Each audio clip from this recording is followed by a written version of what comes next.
overseas, for real, for real. And I was trying to hit this girl, and she wouldn't give me nothing. I'd be like, baby, come on, I need you tonight. I'm leaving, going back to America tomorrow. No, this was in London. No. Back in 1987, Keith Sweat walked off a Wall Street trading floor, stepped into a studio with Teddy Riley, and gave R&B something it didn't know it needed: a man who could beg and groove at the same time. Make It Last Forever went triple platinum, put New Jack Swing on the map, and turned Quiet Storm Radio into a nightly love letter to grown folks everywhere. He built groups, stacked hits, and positioned himself as the architect behind the sound that ruled the late 80s and 90s. But somewhere between the platinum plaques and the syndicated radio show, the story got messy. Started singing that Nobody. You say yes. Foreclosures, tax liens, custody battles in Atlanta courtrooms, whispers, and then louder accusations that the man who discovered silk and cut close might have also locked them into deals that left them with nothing but regret and a dollar bill where their publishing should have been. And when a younger artist tried to claim his crown backstage in 2018, Keith reminded the world he was still getting that bag, still holding the title, still refusing to let go. This is the story of the man who built an empire on begging ballads and Atlanta hustle, and the protégés, exes, and new generation who say he never knew when to stop taking. But before the empire, before the platinum plaques and the courtroom battles, there was just a kid from Harlem with a voice and a plan. Keith Douglas Sweat was born in 1961, right in the heart of New York City, where the Apollo Theater wasn't just a landmark, it was a proving ground. He grew up around the kind of street culture that taught you early: talent alone won't save you. You need strategy. While other kids were dreaming about spotlights, Keith was already thinking about spreadsheets. By the early 80s, he'd landed a job as a brokerage assistant at the New York Stock Exchange, trading floor noise and ticker tape all around him, phones ringing non-stop. But even in the middle of all that Wall Street chaos, he couldn't help himself. He'd hum melodies between trades, belt out R&B runs when he thought nobody was listening. His coworkers probably wished he'd shut up, but Keith knew something they didn't. This wasn't his final destination. It was just the first hustle. He'd grown up listening to the OJs, soaking in that smooth soul sound, but he wasn't interested in just copying what came before. He wanted to take that classic crooning and marry it to something harder, something the streets could feel. And when he started hearing what producers like Teddy Riley were doing, mixing hip-hop drum programming with R&B melodies, Keith saw the blueprint.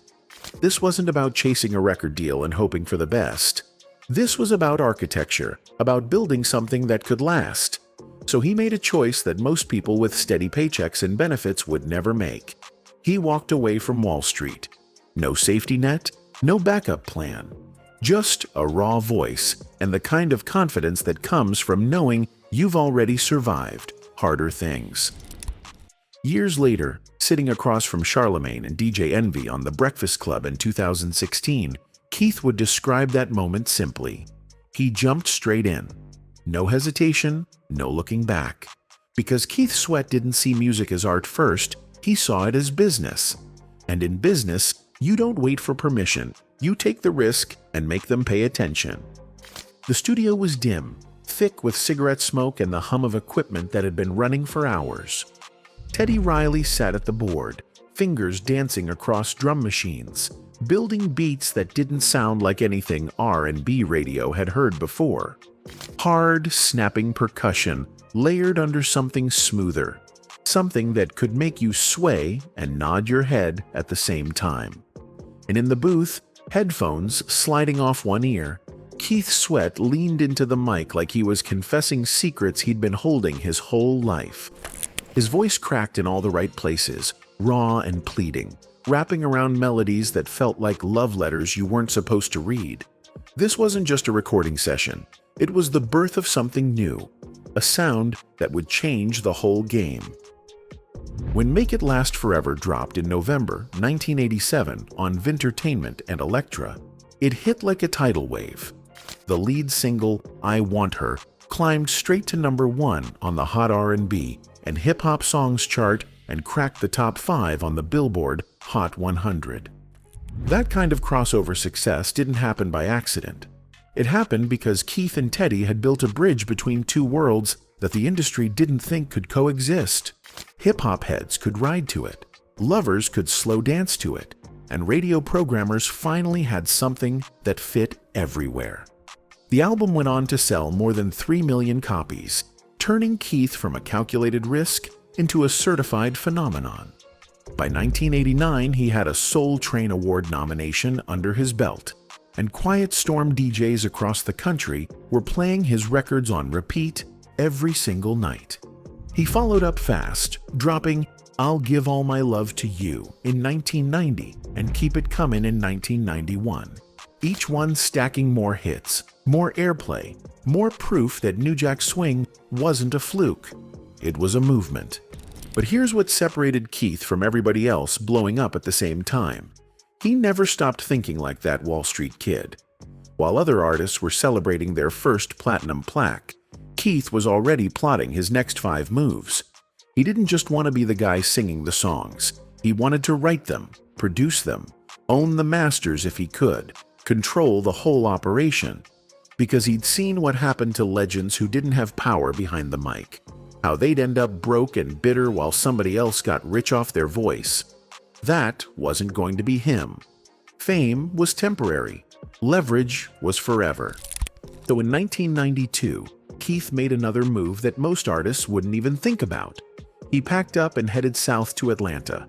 Not to chase a deal or link up with somebody else's label, but to build his own empire from the ground up. He set up his own studio, launched Kea Records, and started scouting talent the way executives twice his age were supposed to be doing. Atlanta was still a few years away from becoming the undisputed capital of black music, but Keith saw it coming. He positioned himself right at the center of what was about to explode. And then he found Silk, 4 young cats with harmonies that could melt ice, the kind of voices that made grown women call in sick to work just to hear them on the radio. Keith executive produced their debut album Lose Control in 1992, and when Freak Me dropped in 1993, it didn't just climb the charts, it owned them.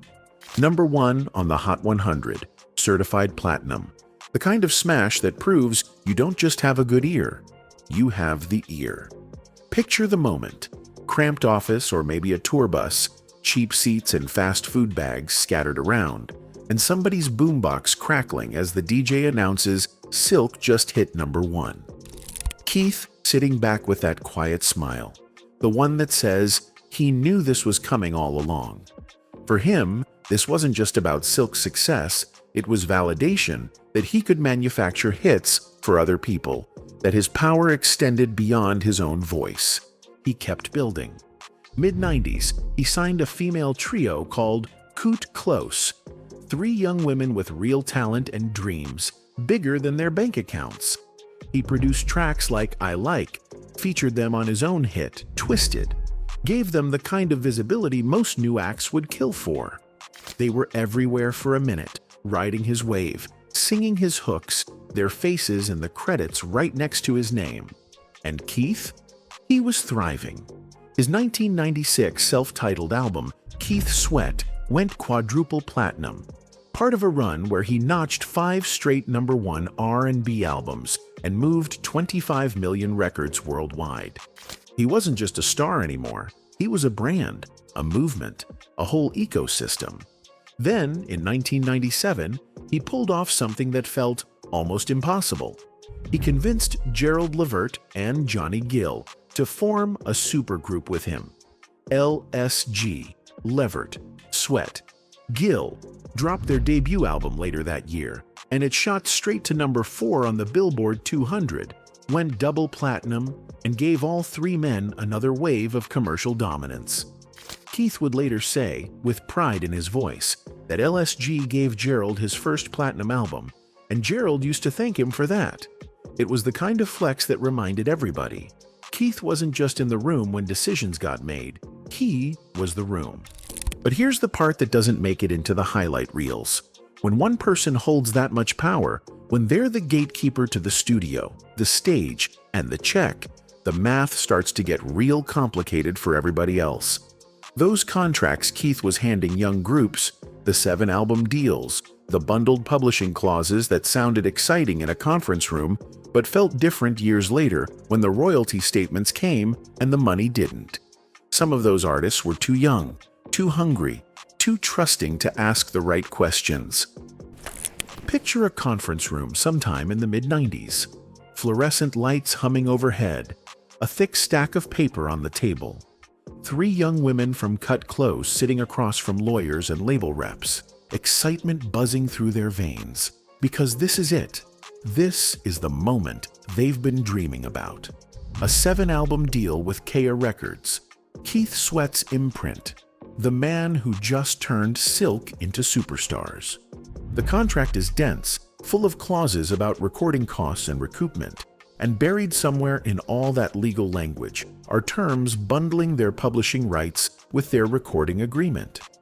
Years later, commentary channels and industry insiders would claim the group signed away their publishing for next to nothing, maybe even a single dollar, though no public contract has ever surfaced to prove the exact figure. What we do know is this: Cut Close had their moment, they had the hits, and then they faded fast. No lawsuits were ever filed, no public war of words, just a quiet disappearance that left people asking questions Keith never fully answered. And while those questions started circulating in whispers, the world outside Keith's studio was changing too. By the late 90s and into the 2000s, R&B was shifting hard, leaning into hip-hop beats, club records, and eventually the auto-tuned, trap-influenced sound that would dominate the next decade. Keith's slow burn, begging ballads, the ones that built his empire, started to feel like relics to younger listeners scrolling past him for the next hot thing. He kept putting out albums, kept charting respectably on R&B radio, but the cultural momentum was slipping away from him. So he pivoted. Early 2000s, he launched The Sweat Hotel, a syndicated late-night R&B radio show where he played classic cuts and gave relationship advice to callers pouring their hearts out over the phone. It kept his voice in millions of homes, kept his brand alive, but it was a different kind of presence. He wasn't the guy driving the conversation anymore. He was the guy reminding people how good the old days used to be. His personal life wasn't holding steady either. His marriage to Lisa Wu, an actress and aspiring producer, had given him children and a family life the public rarely saw. But behind closed doors, the relationship was fracturing. Custody dynamics were already tense, and when Lisa later joined the cast of The Real Housewives of Atlanta in 2008, Keith made it clear. Their sons weren't going to be part of any reality TV storyline.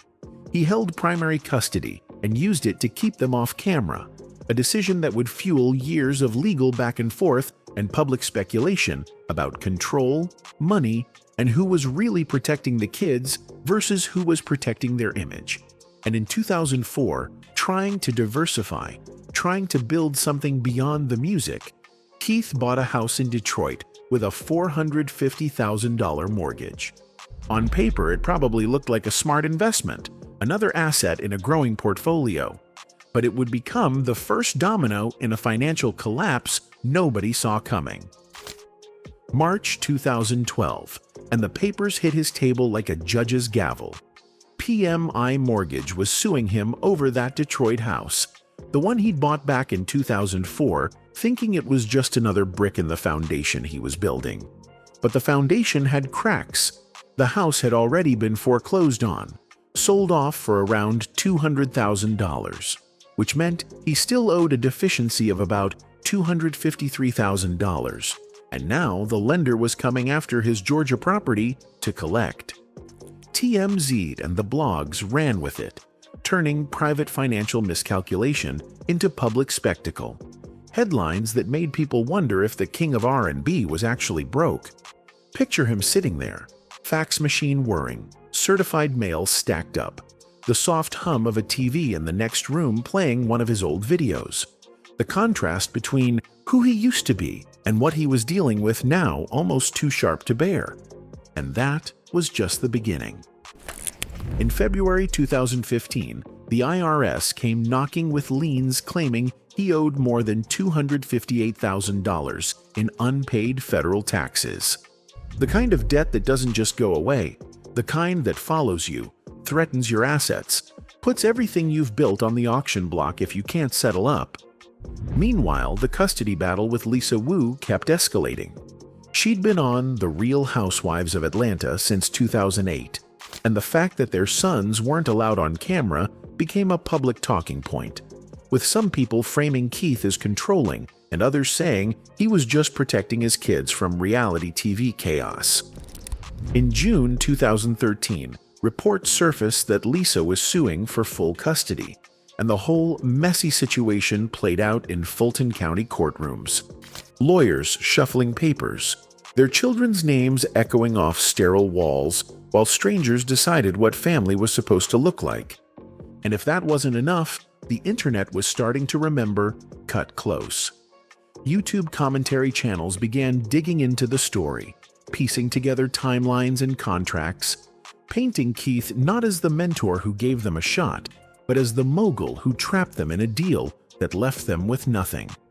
The allegations were serious: a 7-album deal that bundled their publishing, claims they'd signed away control for next to nothing, maybe even a single dollar, though no one could produce the actual contract to prove it. Keith would later deny the specific $1 story on air, but by then, the narrative had taken root.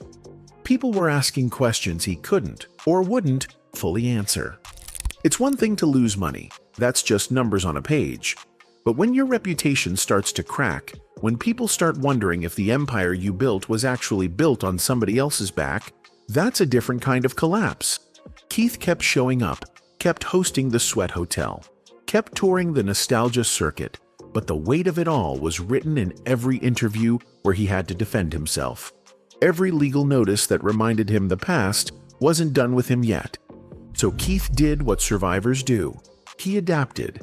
If the charts didn't want him anymore, if the younger generation was streaming trap beats and auto-tuned hooks instead of slow jams, then he'd build his kingdom somewhere else. The Sweat Hotel became more than just a radio show. It became his lifeline. Nationally syndicated, pulling in around 3 million listeners every night, callers pouring out their relationship problems while Keith played classic R&B cuts and offered advice in that same raspy, knowing voice that used to beg women to come back. It wasn't the Billboard Hot 100, but it was steady. It was his, and it kept him in the conversation, even when the conversation had moved on without him. In 2010, Centric gave him a reality show called Keith Sweat's Platinum House, where he played mentor and manager to Drew Hill, trying to guide their comeback. It was part nostalgia trip, part behind-the-scenes drama, the kind of content that reminded people he used to be somebody while also highlighting how far removed he was from the current moment. He kept touring too, but the venues had changed. Not arenas packed with 20,000 screaming fans, but theaters and festivals. Package tours with other 90s acts where the audience knew every word to songs that hadn't been on the radio in 15 years. Late in the decade, he launched Sweatfest and other concert initiatives, trying to brand his own lane since the industry wasn't handing him one anymore. When he sat down with The Breakfast Club in July 2016, you could hear it in his voice, the shift from confident hitmaker to defensive elder statesman. He talked about his Harlem roots, about singing on that Wall Street trading floor, about putting LSG together and giving Gerald Levert his first platinum album. Every story was a reminder. I built this. I was here first. Don't forget what I contributed. And maybe he needed to say it out loud because fewer people were saying it for him. The interviews weren't about what he was doing next. They were about what he'd already done, about protecting a legacy that felt increasingly under siege. It wasn't defeat, not exactly. Keith Sweat was still working, still getting paid, still showing up. But the energy had changed. He wasn't the innovator setting the pace anymore. He was the veteran trying to hold his ground while the world sprinted past him. December 2018, backstage at Atlanta's V103 Winterfest. Concrete walls echoing with pre-show noise, security guards hovering, lanyards swinging, and TMZ cameras rolling because somebody always has a camera rolling these days. Keith's wrapping up an interview when Jaquez walks up, young blood with confidence spilling out of every pore, and he says it loud enough for everybody to hear. He's the new king of R&B. Not trying to be, not aspiring to be, is. And then he looks at Keith and adds the part that really stings. You the king from back then. Past tense, retired, done. Keith didn't flinch. He leaned in, voice steady, no anger, but plenty of steel, and said the line that would get clipped and shared 1,000,000 times. I'm still getting that bag. Translation: I'm still working, still earning, still relevant, and you might want to check the receipts before you try to bury me. Tank and Big Tigger stood there watching, the whole moment electric with tension, generational clash playing out in real time while the internet waited to pick a side. Within hours, the debate exploded across social media. Was Keith defending a legitimate throne, or just an old head mad that his era was over? Some people cheered him for standing his ground. Others said he looked desperate, clinging to a title nobody was trying to give him anymore. But here's what got lost in all the noise. Jaquez apologized the next day, on camera, acknowledging Keith's place in history and walking back the disrespect. The apology didn't go as viral as the confrontation. It never does. But Keith wasn't done fighting for his name. In 2024, Harlem gave him a key to the city, and he performed a free concert for the Rise Up NYC initiative, standing on a stage in the neighborhood that made him older fans singing every word to Make It Last Forever, while city officials posed for pictures. It was a homecoming, a coronation, proof that some people still remembered. And when he went back on The Breakfast Club in the mid-2000s, he came ready to address the rumors that had been following him for years. The Cut Close publishing story, the one where internet posts claimed he bought their rights for $1. He shut it down directly, said it wasn't true, challenged people to show him the receipts if they had them. But he also sparked new controversy, talking about how modern R&B was missing foreplay, how today's women were too entitled, language that drew immediate backlash from people who said he sounded like he'd been spending too much time in toxic online spaces. He doubled down, stood by his words, made it clear he wasn't interested in apologizing for opinions that older generations nodded along to, even if younger ones thought he was out of touch. And that's the tightrope Keith Sweat walks now. Legend to some, cautionary tale to others, always one interview away from defending himself again. He's still touring, still hosting the Sweat Hotel, still refusing to fade quietly into nostalgia. But every honor comes with a question mark. Every stage comes with someone in the crowd wondering if the man who gave them classics also took more than he should have from the people who helped him build them. Here's what doesn't change.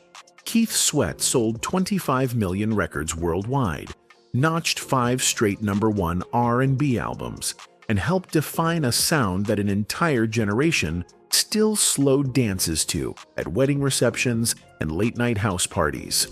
The Sweat Hotel is still on the air, still pulling millions of listeners who want to hear classic cuts and relationship wisdom from somebody who lived through the chaos of fame and came out the other side.